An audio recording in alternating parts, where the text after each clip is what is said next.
Today we are going to talk about posture. And when we say posture, it's not in the sense of where you may find that you have to hold a certain position, and if you go out of it, it's bad news bears. When we talk about posture throughout the day, we actually want to adjust and change that posture. And it's really more about movement and regular movement throughout the day versus finding a posture that's somehow better than others.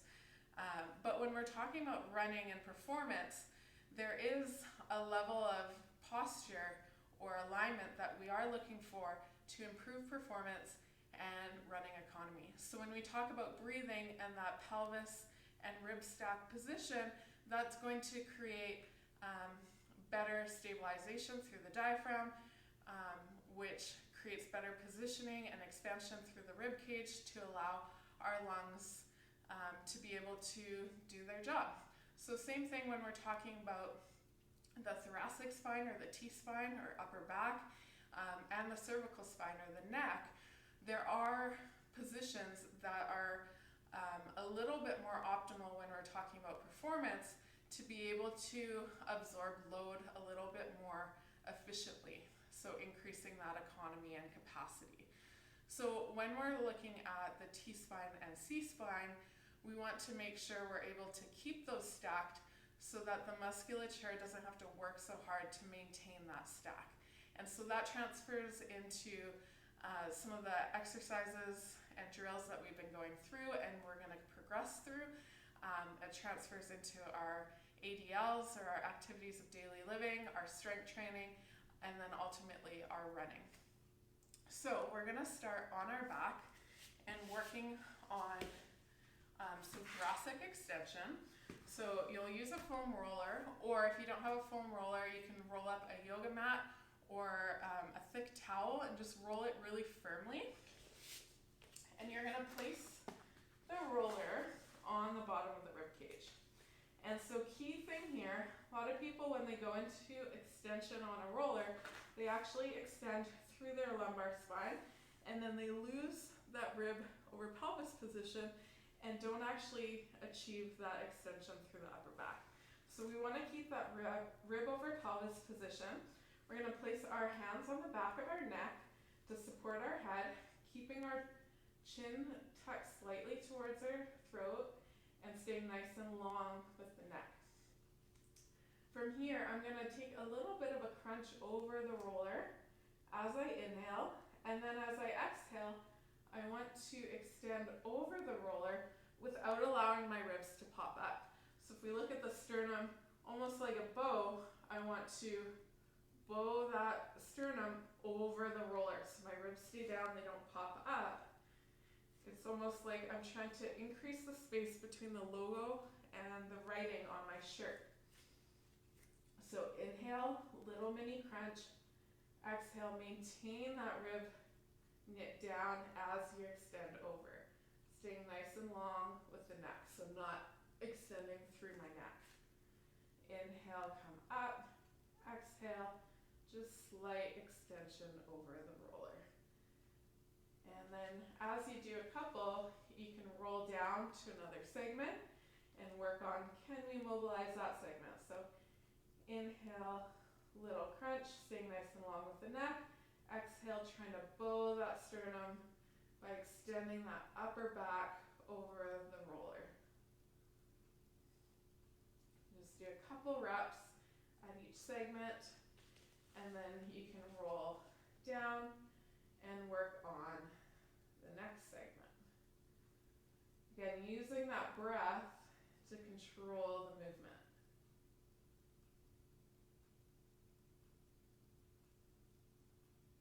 Good. Now we're going to work on our chin tuck or our neck positioning.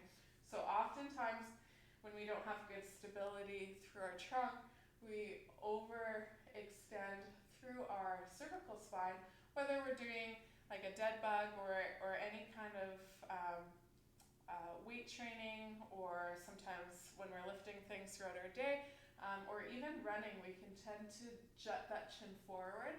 We want to maintain a nice chin tuck position to elongate the back of the neck. So we're gonna do this on our backs, and you're gonna stay nice and flat with your back, finding that rib and pelvis position. Feet are flat and knees are bent. And if you need a little extra support, just fold up a towel and place it under your head. And you'll know if you need extra support is if when you're resting, you feel like you can't unwrinkle the back of your head, or your chin is jutting up higher than your nose towards the ceiling. So I always like to put a little towel there, a little bit of feedback and support, and then I'm gonna use my hands to almost help myself elongate. So thinking about pulling the base of the head or the skull further away from my body to unwrinkle the back of my neck. And then with that, now my chin should be stacked directly in place here, and should be lower than my nose. Then from here, we're just gonna do a couple chin tucks to work on strengthening those deep neck flexors. So if you turn to the side, you'll see that SCM, the sternocleidomastoid muscle, that tends to do that upper cervical extension and tends to take over in that kind of turtle position or head forward position. So we're going to elongate the back of the neck, and then thinking about bringing our chin towards our throat and feeling that more in the front than the sides. So it doesn't take a lot. Just gently think about pushing the back of your skull, almost like you have oranges and you're tilting them back, you're pushing them up the bowl, trying to press the back of the skull up into that towel or the floor to bring the chin towards the throat. So I'm not lifting my chin towards my chest, I'm thinking about almost straight down, holding for a few seconds, and then coming back to neutral. So chin towards the throat, and you can even use your hands to make sure you're staying nice and soft on the sides. So tendency, if we go head forward, we'll get these guys going. We want to keep those nice and quiet and just work on those deep neck flexors. About unwrinkling the back of the neck. Tendency with neck work too is to clench the jaw, so I want you to keep nice space between your teeth as you work through these. This is more of an endurance thing, so you can work kind of 12 to 15 reps, holding for a few seconds each time. And then we're going to integrate our thoracic extension and chin tuck into an exercise together. So using this towel, you'll fold it a little bit higher so you can rest your forehead and keeping your chin off the ground. So we're going to work on that chin tuck position. And then you're going to place your arms in kind of a diamond position with your elbows in line with your ears. We also want to make sure that we're maintaining a good elongation through our low back. So on our stomachs, if you have a tendency to dump under, you can place something underneath your hips, or just actively thinking about bringing your pubic bone towards the ground, pressing a little bit more into your thighs than in the front here. So a little bit of space there so that you're nice and long through that low back. And then from here, we're going to think about slightly rolling the shoulders back. I don't want the shoulder blades glued or pinned down. We're just doing a slight roll back. And I'm going to lift my hands off the ground so I can't push through my hands, because that's going to engage the chest a little bit more than we want for this drill. So no wrinkles in the back of the neck. Chin is drawn slightly towards the throat. Hands are off the ground. I'm going to press through my forearms. I'm going to slightly roll my shoulders back. I'm going to tuck my pelvis under, so belt buckle towards the rib cage. And then from here, I'm going to press through the forearms to lift my forehead off of the floor. I'm thinking about extending through that upper back, so what we worked on with that roller, thinking about bowing the sternum Holding, breathing, maybe looking forward but not extending through our head. So we're just looking right in front of our hands here, staying nice and long through the neck, and then coming back down.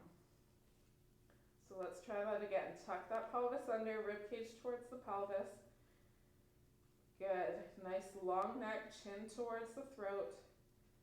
Pressing those forearms into the ground, lifting the hands up, jazz fingers, rolling those shoulders back, and then pressing through those forearms, through the elbows, to upright our chest off the ground, lifting our forehead off the ground. And again, if you're feeling that through your low back, then you're probably dumping. So think about overcompensating that pelvis towards the rib cage, because we want that movement to happen in our upper back between the shoulder blades. Let's do one more together. Roll those shoulder blades back, tuck that pelvis under, lift the hands, pressing through those forearms to upright. Think about sticking that chest through like Superman without dumping through that low back. Keep breathing, staying nice and long with the neck, looking forward without extending through that cervical spine. So staying nice and long, no wrinkles. 3, 2, 1, and down. So this is a nice kind of gentle way to start your day, working on some of that positioning stuff that then transfers into everything that we're doing. Again, we're not trying to maintain one position or one posture all of the time, but by building competencies in these movements, it's going to improve our efficiency and economy in the activities that we do.